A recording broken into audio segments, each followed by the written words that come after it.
When Malcolm Davis finally moved into his dream home, a realtor and a patrol officer treated him like a trespasser on his own lawn. The woman's certainty and the officer's quiet disbelief turned a moment of joy into a public humiliation. But Malcolm's calm strength and the simple power of his deed held high before the crowd changed everything. Just wait until you see how that one act of quiet defiance turned suspicion into solidarity and how justice found its voice on Willow Bend Drive. Malcolm Davis had waited 18 years for this. 18 years of living in apartments where neighbors stomped overhead, where thin walls carried every argument, and where his rent climbed faster than his promotions.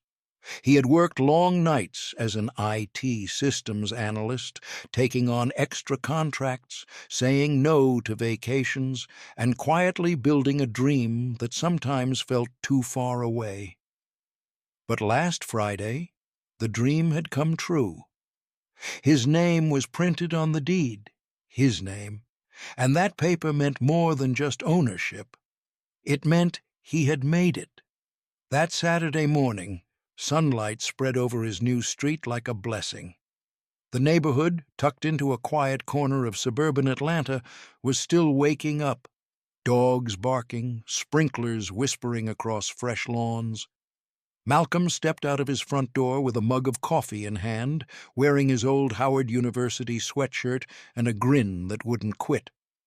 He admired the maple trees lining the sidewalk, the crisp air filled with the scent of cut grass, and the sound of a lawnmower a few houses away.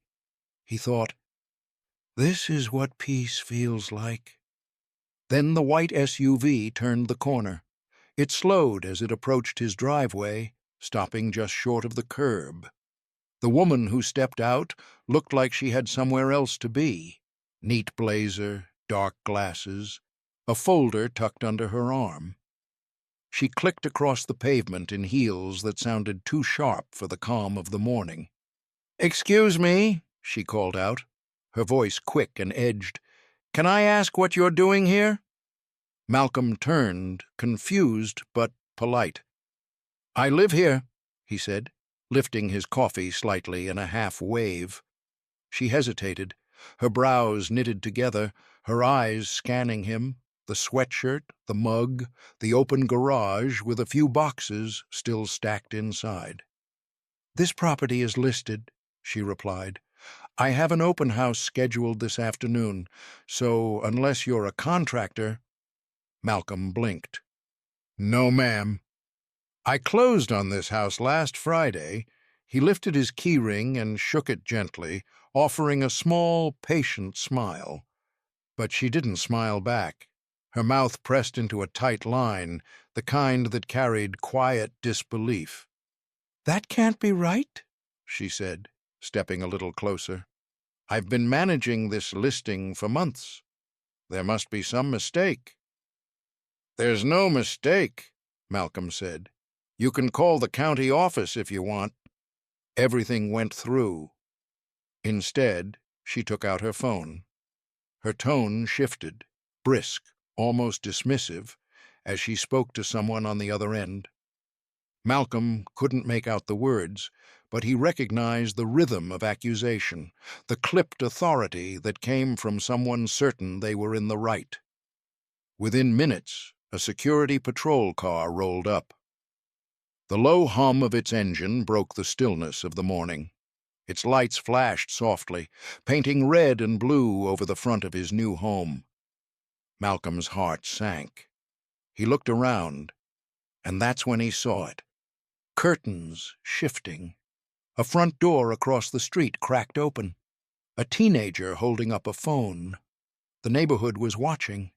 He felt the familiar burn rise in his chest, that quiet, heavy anger that didn't explode but sat deep, like a coal glowing under skin. It wasn't just about the misunderstanding, it was about what it meant, that his presence alone could call for patrol cars, that his calm explanation wasn't enough, that even in his own driveway, with his keys in hand, someone could still look at him and think he doesn't belong here. The realtor crossed her arms, waiting. The officer stepped out slowly, one hand resting casually on his belt, his gaze cautious but questioning. Malcolm took a slow breath. "Is there a problem, officer?" The man cleared his throat. "Sir, we got a report about a suspicious person on the property." Malcolm stared at him for a moment, then at the realtor. "Suspicious?" he repeated quietly. "I'm the homeowner." But the word hung there, unshaken. Suspicious. It didn't matter that he had the keys. It didn't matter that his name was on the deed. He could feel his dream, that bright, proud image of peace and new beginnings, bending under the weight of doubt. The joy that had filled him that morning was fading, replaced by something colder, heavier. Across the street, someone whispered, "What's going on?" Malcolm straightened his shoulders. His heart pounded, but his voice stayed even. "You want proof?" he said, meeting their eyes one by one. "I'll show you proof." And though no one said a word, the silence that followed felt louder than sirens. It was the kind of silence that told him this wasn't just about a house. It was about being seen and still not being believed. The maple leaves rustled overhead, but the morning no longer felt peaceful. It felt like a test. The officer stepped out of the patrol car with a practiced calm, that same neutral politeness that could pass for respect or distance, depending on how you heard it. His uniform gleamed in the soft morning light. The sound of his boots on the pavement felt louder than it should have. "Sir," he began, his tone clipped but even, "we received a report about a suspicious person on the property." Malcolm's fingers tightened around his coffee cup. He could still feel the warmth from it, though his chest had gone cold. "Suspicious?" he echoed. "I'm the homeowner." The officer's brow furrowed slightly, the kind of expression that said, "Prove it." "Can you show me some documentation?" The realtor stood a few paces back, arms crossed, her expression sharp and impatient. She wasn't angry anymore. She looked certain that her version of reality was the correct one, certain that Malcolm's presence was a mistake that needed correction. "This house isn't yours," she said, almost lightly, but with a blade beneath every word. "I handled this listing for months. I'd know who bought it." Malcolm took a slow breath and reached for his folder, the one still sitting in the passenger seat of his car. His hands didn't shake, but his heart did. He pulled out the closing papers, the deed with his name printed in bold, undeniable letters. The officer didn't glance at it right away. He kept his gaze steady, asking questions instead, the kind that looped around the same idea. "When did you move in? Do you have proof of purchase? Can I see your ID again?" Each question carried the same quiet suspicion, as if the answers were less important than watching how he reacted. Behind them, the neighborhood began to stir. Curtains fluttered, doors opened, people stepped onto porches, drawn by the soft flash of police lights and the quiet tension in the air. A man in a gray bathrobe leaned against his railing, speaking just loud enough for others to hear. "That's the guy from the moving truck yesterday, right?" His wife whispered something back, eyes fixed on Malcolm like she was watching a scene unfold on television. It wasn't the officer's tone that hurt most. It was the stillness of the crowd, the silent, watching faces that said everything without saying a word. He wasn't a neighbor anymore. He was a question mark, a test of what kind of community they really were. The realtor's voice broke the silence again. "I'm telling you, officer, This house was supposed to stay on the market. I think there's been some kind of misunderstanding. Misunderstanding. That word floated between them like smoke. Malcolm had heard it before. It always meant disbelief dressed as courtesy. He showed the deed again, clearer this time, holding it open with both hands. The officer finally leaned forward, studying it with deliberate care. Minutes stretched like hours. The neighbors didn't move. Someone took out a phone, maybe to film, maybe to text. A child peeked from behind a screen door, their small face full of curiosity and confusion. When the officer finally spoke, his tone softened slightly. "All right, sir. We're just going to verify this with dispatch. It shouldn't take long. Please wait right here." Wait. That word settled into Malcolm's stomach like a stone. Wait to be cleared. Wait to be believed. Wait to exist in peace. He looked around at the manicured lawns, the quiet driveways, the identical mailboxes lined up like sentinels, and felt something old and heavy stir in his chest. This moment wasn't just about a house.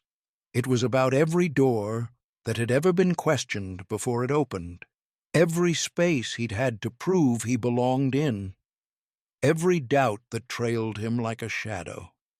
The coldness in the air wasn't the morning breeze anymore. It was the quiet distance in their eyes, the kind of chill that doesn't fade with sunlight. And in that stillness, Malcolm realized something painful. This wasn't an isolated event, not a misunderstanding, not even surprise. It was history, repeating itself in polite tones and paper-thin smiles. He stood on his own driveway, holding the deed that proved his ownership, and felt like a trespasser in the life he'd worked to build. When dispatch finally confirmed his story, the officer nodded, professional and composed. "All right, sir. Looks like everything checks out. Sorry for the confusion." The realtor's face drained of color, but she said nothing. She just turned away, muttering something about clerical errors and mixed records. The officer tipped his head, got back in his car, and drove off. The neighbors retreated one by one, doors closing with soft clicks. The silence that followed was heavier than any sound before it. Malcolm stood alone on his porch, the key still warm in his hand. His dream house loomed behind him, beautiful, sturdy, and cold as stone. And though the morning sun had climbed high, the chill of that moment stayed. Inside the house, Malcolm's pulse still thudded like a second heartbeat. The air was thick, unmoving, filled with the faint smell of cardboard and new paint. He looked around, at the towers of unopened boxes, the couch wrapped in plastic, the blank walls waiting for warmth. His eyes landed on one photo sitting on the counter, his mother's graduation picture. She stood in front of her first home in Detroit, cap crooked, grin wide and unshaken. He could almost hear her voice again, low and steady. "Don't let them shrink you, baby. Stand tall." He straightened his back. The tremor in his hands steadied. Then, with deliberate calm, he sat at his desk and opened his laptop. The glow of the screen lit his face as he searched through his digital files until he found it. The deed, stamped and signed. He hit print, and the machine began to hum. Each sheet that slid out felt like armor. He reached for the original closing folder, too.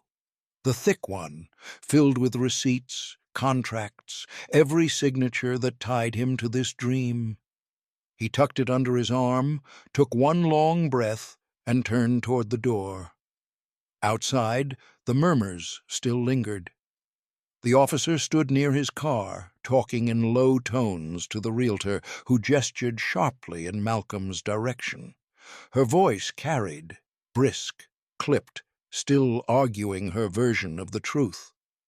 More neighbors had gathered now. Some stood behind hedges, others at the edges of driveways, unsure whether they were witnessing a misunderstanding or a spectacle. Even the mail carrier had paused at the end of the street, holding a bundle of letters mid-air. Malcolm didn't shout. He didn't argue. The anger had cooled into something heavier, something stronger, a resolve that came from every time he'd been underestimated and refused to disappear. He walked to the center of his lawn, the morning light pouring down on him. The folder pressed against his chest like a shield. Then, with a quiet authority that made even the wind pause, he unfolded the official property deed. The embossed seal caught the sun. His name, Malcolm Davis, stood in clear black letters above the address, 1243 Willow Bend Drive. He lifted it high, his voice steady and deliberate. "My name," he began, "is Malcolm Davis." He waited just a moment, long enough for the silence to deepen, for eyes to turn fully toward him. "I am the legal owner of 1243 Willow Bend Drive," he continued, his tone growing firmer with each word. "Bought and paid for. Fair and square." His voice carried, not loud, but powerful. Each word landed like truth, reclaiming its space. For a moment, no one moved. The realtor's arm dropped to her side. Her phone, once held like a weapon of proof, now hung loosely in her hand. The officer, once rigid, shifted his stance. Behind his sunglasses, something human flickered. Maybe discomfort, maybe shame. The neighbors began to look at one another, uncertain. Someone cleared their throat. The man in the bathrobe took a step back. A child on a porch whispered something to their parent. Malcolm didn't move. He simply stood there, letting the weight of the silence belong to them instead of him. He wasn't defending himself anymore. He was claiming. After a long pause, the officer gave a slow nod. "Understood, Mr. Davis," he said, the title deliberate this time. "Everything seems to be in order." Malcolm gave a small nod in return. "Yes," he said quietly. "It always was." The realtor turned away, murmuring something about confusion and clerical mistakes, her voice stripped of the sharpness it once carried. The mail carrier shifted their satchel, gave Malcolm a respectful nod, and continued their route. One by one, the neighbors retreated indoors, their curiosity cooling into an uneasy quiet.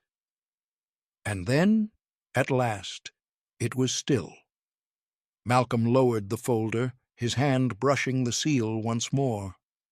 The tension in his shoulders eased, replaced by something clearer. Not peace yet, but direction. He looked up at his house. It was more than brick and wood now. It was proof, a line drawn between fear and dignity. As he stepped onto the porch, he knew what came next. Not retreat, not silence. He would write about it. Every detail, every face, every question. He'd send it to the local paper, maybe further. Because this wasn't just his story, it was a mirror, and someone had to hold it steady. Inside, the printer light still blinked. The last page of the deed waited on the tray. He picked it up, smoothed its edges, and placed it beneath his mother's photo.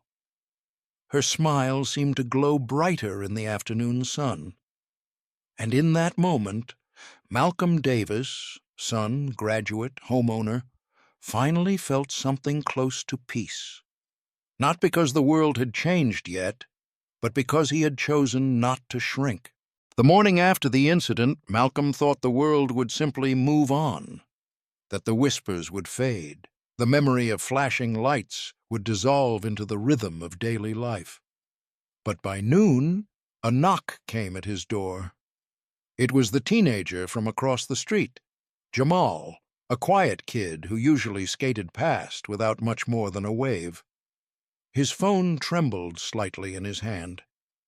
"Mr. Davis," he said, "I filmed what happened yesterday. I just wanted people to see." Malcolm hesitated, unsure how to respond. The boy showed him the video, shaky at first, but clear enough. It captured the whole thing, the confrontation, the quiet strength, the moment Malcolm unfolded the deed beneath the open sky. By afternoon, it had spread beyond the neighborhood, and by evening, millions had watched. There he was, a calm, proud man standing tall against a tide of disbelief, his voice steady, his truth undeniable. The image struck something deep in people, not anger, but awakening. The comments poured in, messages of support, reflection, and, from some, apology. News anchors replayed the clip. Think pieces appeared overnight. For once, the narrative wasn't about confrontation, but about dignity, about what it means to face injustice without letting it rewrite your worth. By the next morning, the Realtor's agency had issued a public apology. Their statement was careful, polished, but genuine enough to carry weight. The local paper ran an editorial titled, "When Proof Isn't Enough: Lessons from Willow Bend Drive." Then came an unexpected visitor, the HOA president, a man in his late 50s with silver hair and a cautious smile. He stood at Malcolm's porch holding a small plant, a peace offering in ceramic. "I owe you a proper welcome," he said, his tone awkward but sincere, "and an apology." We should have known better. Malcolm accepted it with quiet grace. He didn't need speeches. The gesture, the humility in it, was enough. But the real shift, the one that mattered, came days later.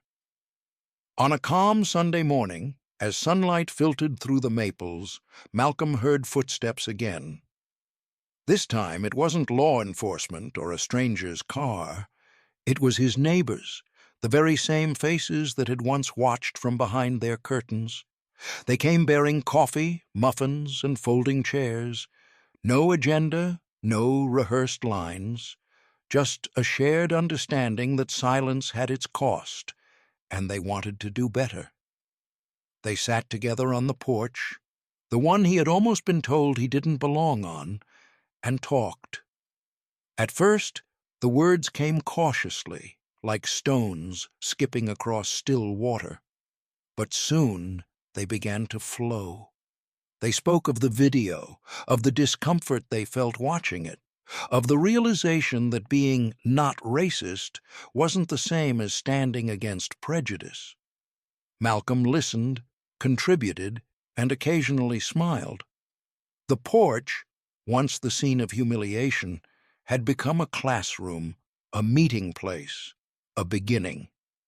Someone suggested organizing a neighborhood event, a gathering to welcome new families, regardless of background. Another proposed setting up a shared mentorship program for local teens to teach them about community, ownership, and pride.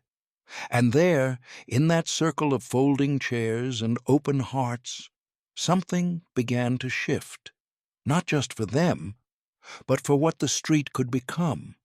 Weeks later, when a moving truck rolled down Willow Bend again, Malcolm watched from his porch.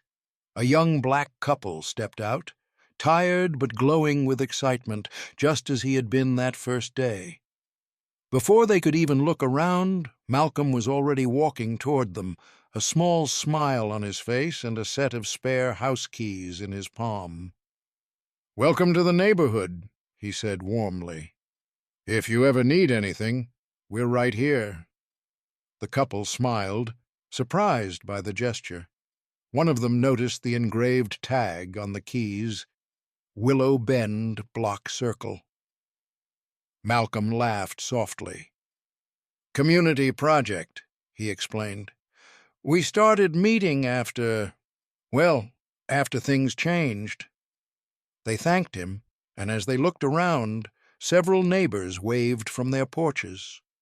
Real open smiles this time, the kind that come when understanding finally replaces fear. As the new family unloaded boxes, Malcolm stepped back, his gaze catching on his own front door. Through the glass he could see the framed deed on the wall, not hidden in a folder anymore, but displayed in plain sight. The same document that once had to be proof of belonging was now a symbol of transformation. The same house that once drew suspicion had become a space for dialogue and growth.